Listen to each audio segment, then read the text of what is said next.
un gusto presentarles a la doctora Rita Quetziquel Fuentes Aguilar, egresada del Instituto Politécnico Nacional con mención honorífica como ingeniera en biomédica. Obtuvo su doctorado y maestría en el Departamento de Control Automático en el Centro de Investigación y Estudios Avanzados CIMBESTAF. Actualmente es profesora e investigadora en el Tecnológico de Monterrey, Campus Guadalajara. Además es líder en Enable Technologies for Acceleration of Materials Development, Institute of Advanced Materials and Sustainable Manufacturing. Los intereses de la doctora Rita son el control robusto para la manipulación de objetos, el modelado matemático de sistemas fisiológicos, el desarrollo de dispositivos médicos, el uso de redes neuronales diferenciales de elemento finito, los sistemas inteligentes y el procesamiento digital de señales e imágenes médicas. A continuación nos hablará del control de objetos deformables y robótica.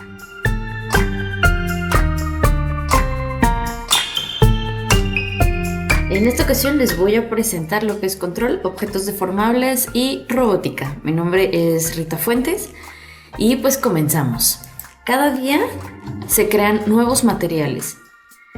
Los avances en ingeniería de tejidos, en impresión 3D, en agarre de objetos blandos e incluso en el área de alimentos se ha vuelto mucho más grande.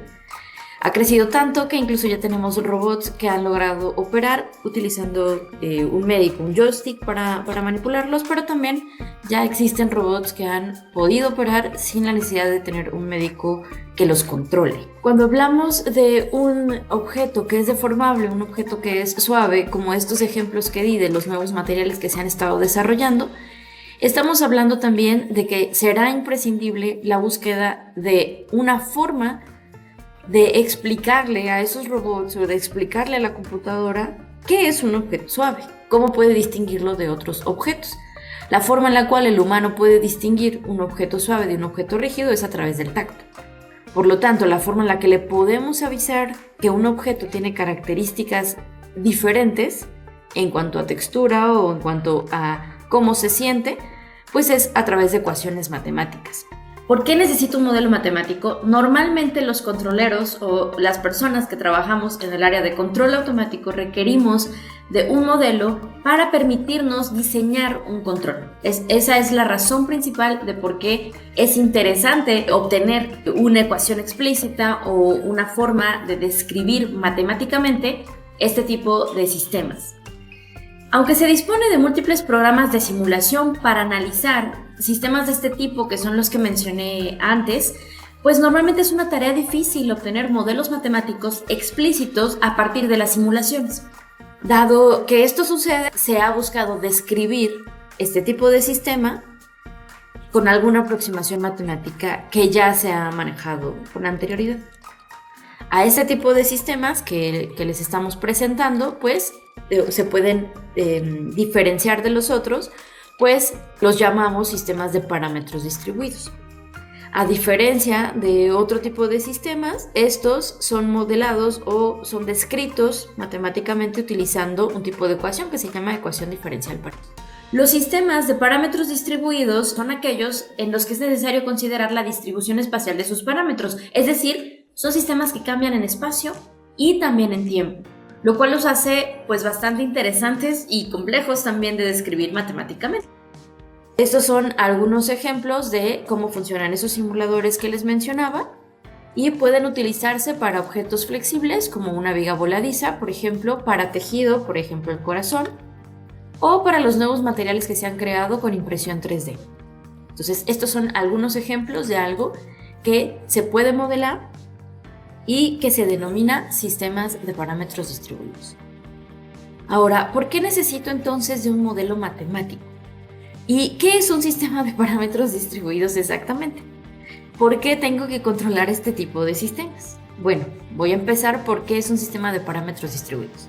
Este es aquel en el que es necesario considerar la distribución espacial de sus parámetros, es decir, son sistemas que no solo cambian en tiempo, también están cambiando espacialmente.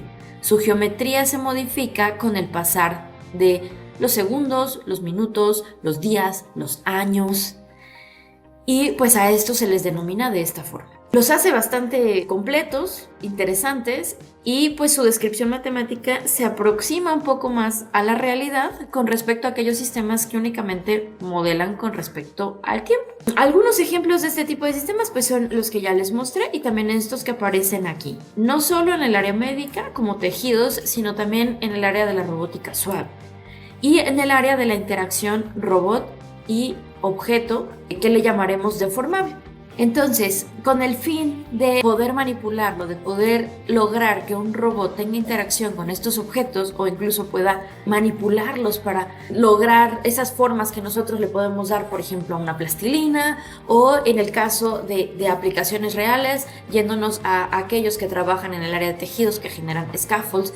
Algunos lo realizan con sus manos, otros utilizan impresoras 3D y pues hay diferentes métodos para poder manipularlos.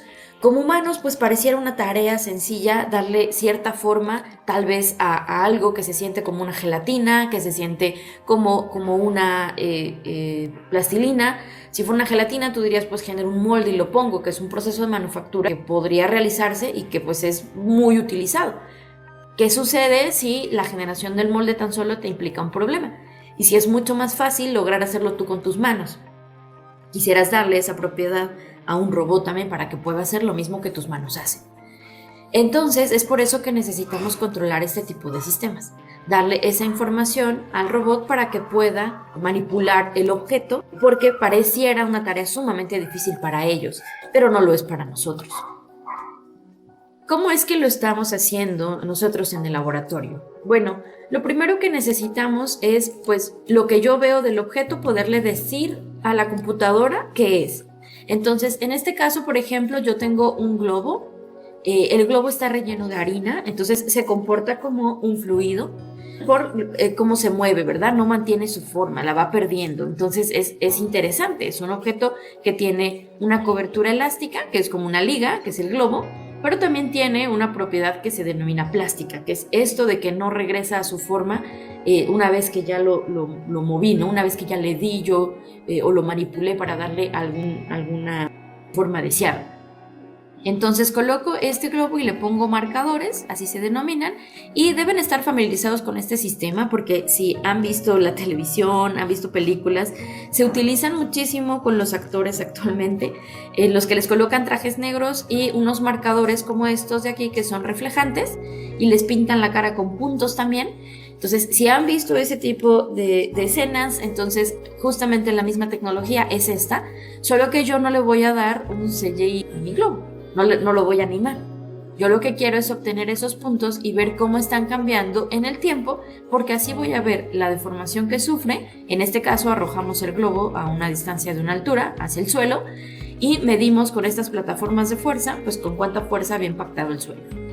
Y así hacemos un seguimiento de su geometría a través de los marcadores que se colocaron y podemos ver los cambios que tuvo en tiempo y los cambios que tuvo en su espacio, o sea, su geometría. Para eso entonces utilizamos esto que se denomina mockup, que son las cámaras infrarrojas y los marcadores. Es un sistema de captura de movimiento. Hacemos una discretización en 3D, esto es, los puntos o los marcadores, cada uno de estos se van a convertir en los nodos que vamos a utilizar. Con eso formamos una matriz que se denomina Stiffest Matrix. Y esta matriz entonces va a alimentar a nuestro sistema, que en nuestro caso estamos usando una red neuronal diferencial. ¿Para qué es esto? Pues la red tiene una propiedad muy importante que es la de aprender. Entonces va a aprender que cuando tenga este tipo de geometría y esta deformación en el tiempo, pues se refiere entonces a un objeto que tiene esta propiedad. Y eso nos sirve que aprenda, nos sirve que sepa, porque a la siguiente que le dé un objeto con propiedades similares que también se puede manipular, pues la red ya tendrá una idea de qué es. Y con esto yo obtengo mi algoritmo para decirle a la computadora, este algoritmo corresponde a un objeto deformable con estas características. Aquí les muestro un pequeño video de cómo la red va aprendiendo. El azul pues es lo que nosotros captamos del sistema de captura de movimiento de ese globo y el rojo es la red tratando de imitar a ese objeto. Y se observa que al principio, arrancando no se parece tanto, pero conforme pasa el tiempo son casi idénticos. Entonces significa que la red ya aprendió lo que es un objeto suave, este objeto en particular, y cómo cambia en el tiempo, cómo cambia su forma y cómo cambia también su caída. Entonces, digamos que aquí yo utilicé muy poquitos puntos. Si alcanzaron a ver mi imagen, en mi imagen que yo tenía, yo puse algunos marcadores nada más. Me parece que en total eran unos 13 marcadores. Entonces, son pocos marcadores.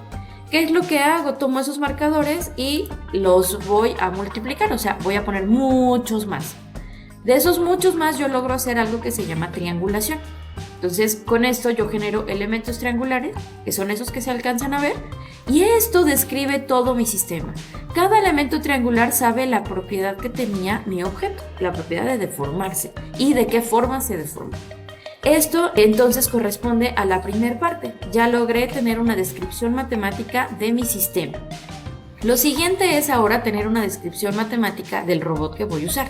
En este caso usamos estos carritos móviles que tienen un par de colores aquí arriba y formas geométricas que también son detectados por la computadora. Entonces la computadora utiliza una cámara, la cámara observa entonces estos objetos en el carrito y lo que dice es, ok, el carrito está posicionado así, viendo hacia el frente, el verde es el que le dice que está adelante, el naranja es hacia atrás, entonces ya sabe la computadora gracias al sistema de visión dónde se localiza, conoce también el modelo del carrito y entonces ahora ya tiene el modelo del objeto suave, ya sabe cómo se ve también, ya sabe cómo se comporta, tiene el del carrito y ahora lo que hacemos es hacer un control que va a ser un control switchando. ¿Qué significa esto? Bueno, significa que en 3 partes vamos a nosotros a controlar la deformación de este objeto. Lo primero va a ser posicionar a los carritos.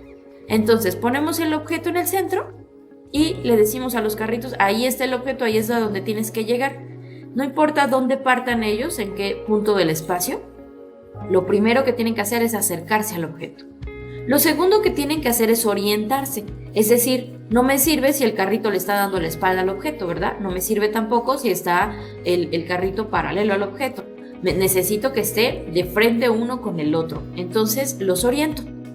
Una vez que están orientados, lo que sigue es que controlen la forma del objeto.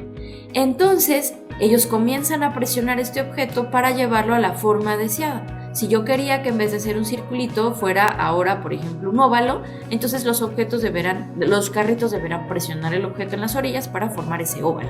Y eso es lo que van a hacer. Entonces, ¿cómo funciona? Primero hicimos una simulación.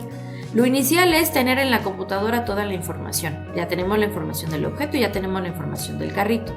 Tenemos también un sistema de visión, una cámara. Entonces, esa cámara ve todo mi espacio. Ve los carros y ve también el objeto.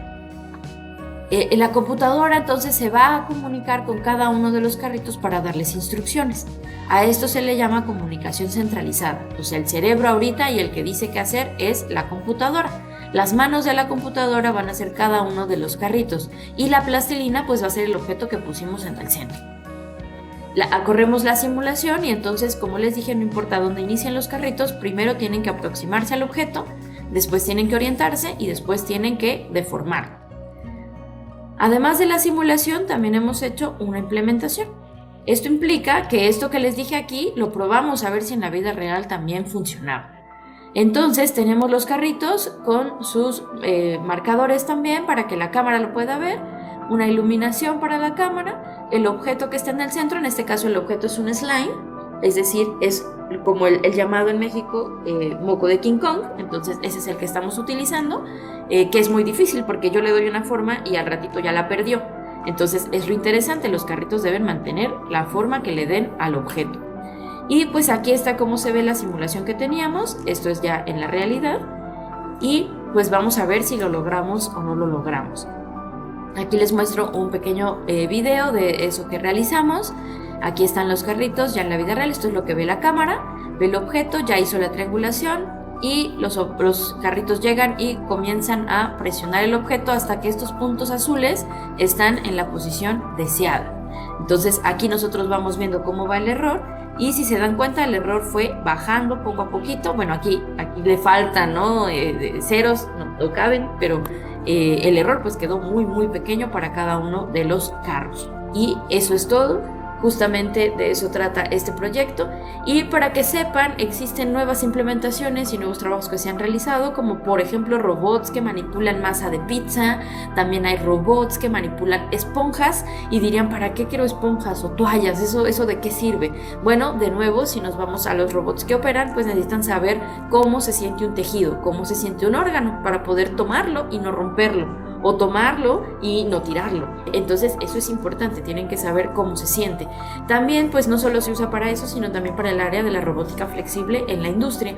Por ejemplo, robots que pueden manipular cuero para hacer zapatos, puede ser cuero artificial también, o robots que manipulan pues alimentos, que manipulan tal vez las bolsas para meter ahí tu paquete. Entonces todo esto pues son objetos que son deformables y pues algunas de las aplicaciones que existen.